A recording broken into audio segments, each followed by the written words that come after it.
हम सब लोगों ने, अनुराग कश्यप साहब आजकल लाइमलाइट में हैं, उन्होंने एक ऐसी बात कह दी, गाली दे दी, एक कौम को गाली दे दी। किसी इंडिविजुअल को भी गाली देना गलत है।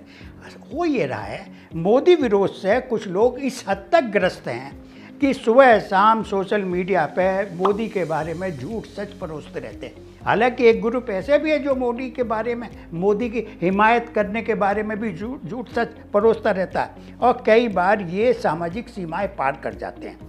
बर्दाश्त करने की क्षमता का भी हमारे यहाँ बड़ी कमी आई है। पहले हम लोग बातचीत करते थे, एक दूसरे को कोई बात होती थी उसको लाइटली ले लेते थे, अब लाइटली नहीं, हर बात सीरियस हो रही है।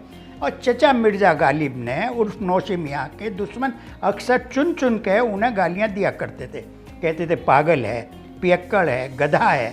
हद तो ये हो गई जब पटियाले के मियाँ अमीनुद्दीन ने एक इश्तहार छपवाया जिसमें उन्होंने उनको गालियाँ दी और गंदे मनगढ़ंत आरोप लगाए उनके ऊपर।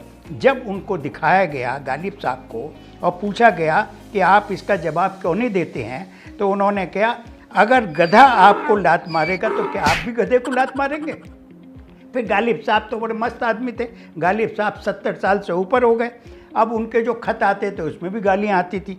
एक बार उन्हें एक ऐसा ही खत सुनाया गया तो उन्होंने कहा यह शख्स तो गाली देने के तौर तरीके से भी वाकिफ़ नहीं है।